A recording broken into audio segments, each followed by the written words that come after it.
છીએ કે દીકરી જ્યારે વિદાય લે ત્યારે એનું ઘર ખાલી થતું જોયું. અને બાપ અને દીકરીના સંબંધ તમે જુઓ છો. મારે પણ 3 દીકરી મારી છે, ભાઈની 2 છે, એક બેનની છે. આ 6 દીકરીઓ તો હતી જ મારી.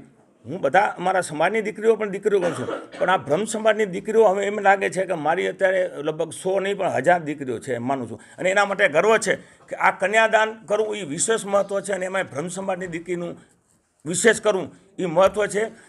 કરિયાવરમાં 2 લાખ રૂપિયાનું એટલા માટે નક્કી કર્યું, દીકરીને ખાલી હાથે વળાવવાની. ગમે એ સમાજની. અમે તો ક્યાંક લગ્નમાં જઈએ તો અમારા સમાજમાં તો એવું છે, જે લગ્નમાં જાનમાં આવે ને એ પણ દીકરીને વળા વખતે 100, 200, 500 આપે. અને દીકરીની વિદાય ખરેખર બહુ વસમી છે. જેણે જોઈ છે, જેના ઘરે દીકરી હશે એને જ ખ્યાલ પડે. અને દીકરી એક એવું પાત્ર છે. અને સ્ત્રી પણ ભગવાને એનામાં ખરેખર નારી શક્તિમાં બહુ ખૂબ શક્તિ આપી છે સહન કરવાની.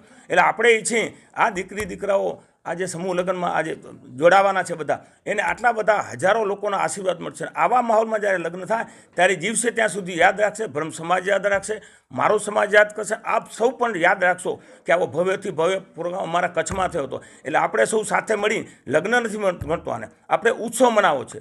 2 લાખમાં 1.5 લાખના તો અમે કરિયાવર દેવાના છે, અમે દાગીના લઈ લીધા છે, પાનેતર બીજી વસ્તુ આપવામાં આવશે. જેમ ભાઈશ્રી વાત કરી, આખા હિન્દુસ્તાનમાંથી આવવા જવાનું, તમામ ઘરે પાછા જવા સુધીનો ખર્ચો અમારો પરિવાર ભોગવવાનો છે.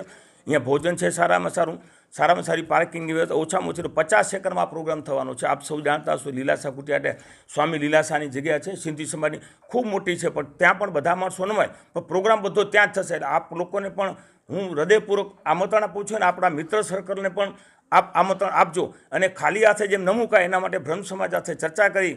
મારી ઈચ્છા તો 300 દીકરીઓની કરવાની. ત્યાં બંને ભૂદેવો બેઠા છે. મને જૂઠું બોલતા આવડતું નથી. હું એક નિખાલસ માણસ છું. કોઈના પ્રત્યે જિંદગીમાં ભેદભાવ કે રાગ દેશ રાખ્યો નથી, રાખવાનો નથી. મારા માટે બધા સકરા મારા મિત્રો જ છે. મારો દુશ્મન કોઈ સમજતો જ નથી, ભગવાનની મતલબ આશીર્વાદથી.